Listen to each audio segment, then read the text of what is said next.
Hello my dear children, welcome back. बच्चों, entrepreneurship development हमने की थी और उसका जो एंड रिजल्ट होता है वो होता है स्टार्टअप। तो स्टार्टअप एक्चुअली क्या होता है, what are the objectives of startup और स्टार्टअप को फंड करने की क्या क्या ऑप्शंस अवेलेबल होती हैं, ये हम आज के लेक्चर में पढ़ेंगे। So let's connect to commerce and let's learn about startups.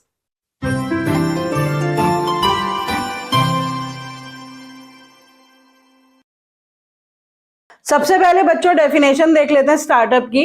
As per the notification issued by the ministry of commerce and industry, ये एक डेफिनेशन दी गई है स्टार्टअप की कि any entity incorporated in India, कोई भी एंटरप्राइज जो कि इंडिया में इनकॉर्पोरेट हुई है, रजिस्टर हुई है, नॉट ओल्डर देन 5 years, जो कि 5 साल से ज्यादा पुरानी नहीं होनी चाहिए। The annual turnover of which does not exceed 25 crores in the preceding year, जिसका एनुअल टर्नओवर लास्ट ईयर में 25 करोड़ से ज्यादा नहीं होना चाहिए। And that is working towards innovation development of the products and services and the processes driven by technology and the intellectual property rights. मतलब एक ऐसी एंटरप्राइज जो इनोवेशन और डेवलपमेंट और क्रिएटिविटी के लिए काम कर रही है, तो कि इंटेलेक्चुअल प्रॉपर्टी राइट्स या फिर टेक्नोलॉजी पे बेस्ड है। तो ये जो डेफिनेशन है कॉम्प्रिहेंसिव डेफिनेशन है और इसी डेफिनेशन में ये जो मैंने मार्क कर रखे हैं ये इसके फीचर्स हो जाएंगे कि इनकॉर्पोरेटेड इन इंडिया एक फीचर हो गया, जिसका एनुअल टर्नओवर 25 करोड़ से ज्यादा नहीं होना चाहिए, दूसरा फीचर हो गया। तीसरा फीचर हो गया कि 5 साल से ज्यादा की नहीं होनी चाहिए वो, और चौथा फीचर हो गया कि वो इनोवेशन और डेवलपमेंट के लिए काम कर रही है। तो इस तरह की एंटरप्राइज को स्टार्टअप कहा जाएगा।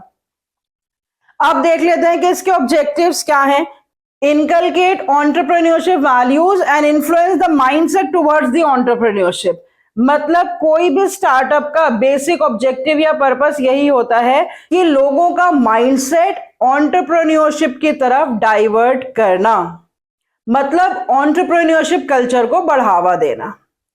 Another is create awareness about the charms of being entrepreneur। मतलब लोगों में ये अवेयरनेस क्रिएट करना कि entrepreneurship जो है वो किस तरह से उनके पर्सनल एंड ओवरऑल डेवलपमेंट के लिए भी इम्पोर्टेंट है, इस तरह की फीलिंग, और उनको ये बताकर कि क्या क्या चार्म्स, क्या क्या बेनिफिट्स हैं entrepreneurship के, इस तरह की अवेयरनेस क्रिएट करके उनको मोटिवेट करना। Then encourage more dynamic startups by motivating the youths to consider it as a preferred career। मतलब यूथ में इस तरह से मोटिवेशन क्रिएट करना कि उनको ये लगे कि दूसरे करियर्स से बेहतर एंटरप्रेन्योरशिप है, जिससे कि ना तो वो अपना लाइवलीहुड अर्न करेंगे बल्कि they will become the source of the livelihood for many people. Support the early phase of entrepreneurship development. मतलब किसी भी स्टार्टअप का बेसिक ऑब्जेक्टिव यही होता है कि जो अर्ली फेज होता है एंटरप्रेन्योरशिप डेवलपमेंट के जो स्टेप्स लिए जाते हैं उसको सपोर्ट करना। Then achieve inclusiveness and sustainable development to address the need of population particularly at the bottom of the pyramid. मतलब कि जो बॉटम ऑफ द पिरामिड पे लोग हैं, कौन से लोग हैं वो, जो शेड्यूल कास्ट, शेड्यूल ट्राइब्स या अंडर प्रिविलेज सेक्शंस हैं, जैसे विमेन हैं, सोशली या इकोनॉमिकली बैकवर्ड कम्युनिटीज हैं। इस तरह की कम्युनिटीज को बूस्ट देने के लिए, उनकी स्किल्स को बढ़ावा देने के लिए, इंक्लूसिव और सस्टेनेबल डेवलपमेंट के लिए स्टार्टअप्स होने चाहिए। तो ये कुछ बेसिक ऑब्जेक्टिव्स हैं किसी भी स्टार्टअप के, और इन्हीं एम्स एंड ऑब्जेक्टिव्स को पूरा करने के लिए स्टार्टअप्स शुरू किए जाते हैं। Now very important topic is how to fund the startups. कोई भी बिजनेस जब स्टार्टअप होता है तो उसको फंड करने की क्या क्या ऑप्शंस अवेलेबल हैं, फंडिंग ऑप्शंस हम इस टॉपिक में पढ़ेंगे कि what are the various ways to fund the startup. सबसे पहला है बूट स्ट्रैपिंग, जिसको हम कहते हैं self financing through the personal savings. मतलब सबसे पहला सोर्स किसी भी स्टार्टअप को फंड करने का अपनी खुद की सेविंग्स होती हैं। जो particular person business idea conceive करता है तो वो अपनी ही सेविंग्स से अपने बिजनेस को स्टार्टअप करने की कोशिश करता है।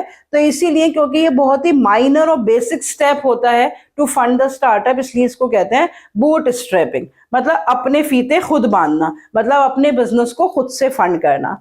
फिर उसके बाद है क्राउड फंडिंग। क्राउड वर्ड मतलब group, that is a group financing and funding by the organisations. ये सबसे कॉमन फंडिंग ऑप्शन होती है, क्योंकि अगर आपको याद हो कि आपने एक सीरीज भी देख रखी होंगी और शायद अभी भी आता है शार्क टैंक करके, इसमें बहुत सारी ऑर्गेनाइजेशंस और जो एक्चुअल बिग बिजनेस हाउसेस हैं वो बिजनेस आइडियाज को स्क्रूटिनाइज करते हैं जो उनके सामने प्रेजेंट किए जाते हैं, और वो डिसाइड करते हैं yes this is a very good idea and they are ready to fund it. तो जो फंडिंग होती है by the group of people या किसी भी ऑर्गेनाइजेशन के थ्रू, that is called the crowd funding. उसके बाद होते हैं एंजल इन्वेस्टर्स। एंजल इन्वेस्टर्स का मतलब होता है कि ऐसे इंडिविजुअल्स जिनके पास सरप्लस कैश है, बहुत पैसा है उनके पास, मतलब पैसे वाले लोग हैं वो, और उनका इंटरेस्ट भी है स्टार्टअप्स में। मतलब उनके पास पैसा है लेकिन अपना उनका ओरिजिनल बिजनेस आइडिया नहीं है, तो वो किसी और के ओरिजिनल आइडिया को फंड कर देते हैं through their surplus cash, and such type of people are called as angel investors. उसके बाद है venture capital. By venture capitalist who provide the expertise and the mentorship and they are professionally managed funds. कुछ लोग professional experts होते हैं in the field of finance, तो वो professional experts की हेल्प लेके जो कि बिजनेस के लिए फाइनेंस अरेंज करके देंगे, तो इस तरह की फंडिंग ऑप्शन को कहा जाता है वेंचर कैपिटल। मतलब कैपिटल अरेंज करना through the professionals who are experts in the field of finance. Next is incubators and accelerators, those who assist in the beginning as well as to run and take the giant leap। ऐसे sisters या mentors जो business को start करने में मदद करते हैं और फिर उसको आगे बढ़ाने में मदद करते हैं। तो जो स्टार्ट करने में मदद करते हैं उनको कहते हैं इंक्यूबेटर्स, और जो आगे बढ़ाने में मदद करते हैं उनको हम कहते हैं accelerators. They connect the mentors and the investors and the fellow startups using this platform. मतलब इंक्यूबेटर्स एंड एक्सेलरेटर्स क्या होते हैं, जो फेलो स्टार्टअप्स होते हैं या जो मेंटोर्स होते हैं या जो इन्वेस्टर्स होते हैं, उनको इस स्टार्टअप के साथ जो कि अभी शुरू होना है उसके साथ कनेक्ट कर देते हैं। तो जो इनिशियली कनेक्ट करते हैं उनको इंक्यूबेटर्स कहा जाता है। अब जब बाद में लेटर स्टेजेस में कनेक्ट करते हैं उनको एक्सेलरेटर्स कहा जाता है। तो इस तरह के कनेक्टिंग प्लेटफॉर्म से भी फंडिंग प्रोवाइड होती है to the startups. Last but not the least is micro finance and NFBCs. Micro finance होता है कि छोटा मोटा फाइनेंस जो कि ऑर्गेनाइज्ड वे में नहीं है, financial services to those having no access to the banking services. मतलब किसी के पास बिजनेस आइडियाज हैं लेकिन वो ऐसे एरिया में है जहां पर बैंकिंग सर्विसेज भी अवेलेबल नहीं है, तो उनको फाइनेंस जो प्रोवाइड करते हैं वो कहलाते हैं माइक्रो फाइनेंसर्स। और उन्हें नॉन बैंकिंग फाइनेंशियल कॉरपोरेशन से जो कि बैंक्स की तरह काम करती हैं, but these banking services are not meeting the legal requirements, मतलब ऑर्गेनाइज्ड बैंकिंग सर्विसेज की तरह काम नहीं करती हैं, उनको हम कहते हैं नॉन बैंकिंग फाइनेंशियल कॉरपोरेशंस। इस तरह की कॉरपोरेशन से भी स्टार्टअप्स फंड किए जाते हैं ऐसी जगह पर जहां पे फाइनेंस बहुत आसानी से अवेलेबल नहीं है। So with this, the definition of startup, what are the various objectives to startup, and what are the various funding options for any startup, I have explained you all the three topics. अगर आपको कोई subjective question आता है कि what is startup, what are the 4 basic features of the startup, तो आप ये definition लिखेंगे और जो अंडरलाइन कर रखा है मैंने ये उसके 4 बेसिक फीचर्स हैं। अगर आपसे पूछा जाए कि किसी भी स्टार्टअप के ऑब्जेक्टिव्स क्या होते हैं तो 1 2 3 4 5 ये 5-6 पॉइंट्स आप लिख देंगे स्टार्टअप के ऑब्जेक्टिव्स में।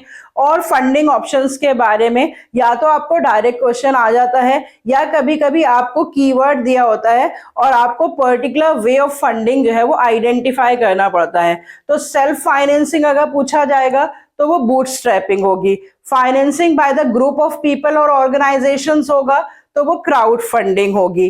अगर financing by the people who have huge amount of cash available with them and they want to assist the startup, they have keen interest in the startup, इस तरह के लोग अगर फंडिंग करेंगे स्टार्टअप्स की तो उनको कहा जाएगा angel investors.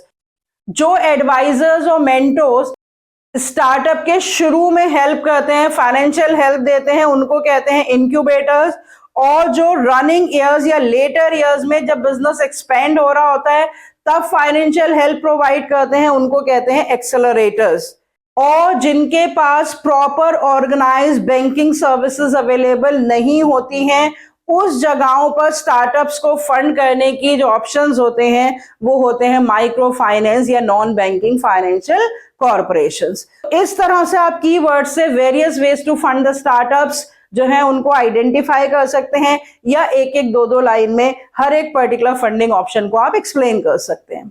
So only one topic is left, that is intellectual property rights, and that we shall cover up in the next lecture. अगर आपने स्मॉल बिजनेस से रिलेटेड सारी वीडियोस नहीं देखी हैं तो मैं आपसे रिक्वेस्ट करती हूँ कि वो वीडियोस देख लीजिए। मैंने प्लेलिस्ट बना रखी है, उस प्लेलिस्ट को देख लीजिए, क्योंकि बस एक टॉपिक के बाद ये चैप्टर खत्म हो जाएगा और फिर हम क्वेश्चन आंसर्स डिस्कस करेंगे। सो प्लीज चैनल को सब्सक्राइब कर लीजिए और सारी वीडियोस देख लीजिए। See you next time with the last topic of this chapter. Till then, goodbye, stay healthy and connected.